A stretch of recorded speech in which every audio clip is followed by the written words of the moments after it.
গুরুত্ব দিলেও হায়াত শেষ, খামখেয়ালি করলেও হায়াত শেষ। কাজে লাগাইলেও জিন্দিগি শেষ, কাজে না লাগাইলেও জীবন শেষ। বাসর রাতও ভোর হয়, জেলখানার রাতও ভোর হয়। কষ্ট আর মুসিবতের রাতও শেষ হয়, আনন্দ আর ফুর্তির রাতও শেষ হয়। এবং জীবনটা আমাদের ওয়ান ওয়ে, একমুখী রাস্তা, যেটা কেবল সামনের দিকেই যেতে হয়, ওই বরাবর, আর পিছন দিকে আসা যায়। এইখানে আমরা যারা কল্পনা করেন, আমরা যারা বসেছি, কেউ ইচ্ছা করলে আজকের দুপুরে আমরা আর ফিরে যাইতে পারবো? কোনো সুযোগ, কোনো যোগ্যতায়।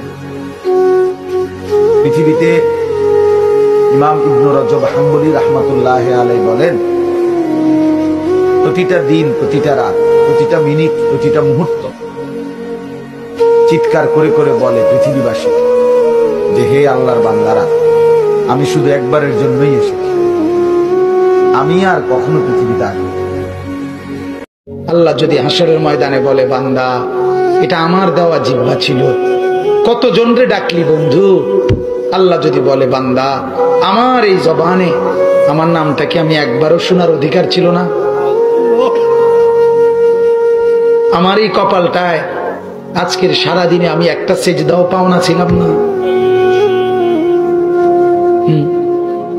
আমার এই কানটায় আমি আল্লাহকে একটা বারো আজানের আওয়াজটা শোনার হক আমি পাওনা ছিলাম না। কি বলবি যুবক? হ্যাঁ মুসলমান, কি বলবো? বলো না বাপ, কি বলবো?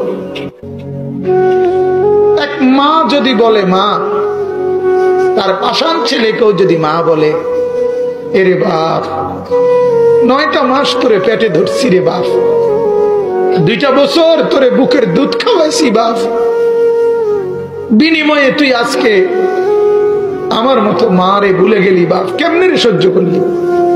এই কথা বললে যত বড় পাষাণ ছেলেই হোক, সেও তো কিছুক্ষণের জন্য হলো মাথাটা নোয়াই লাগবে।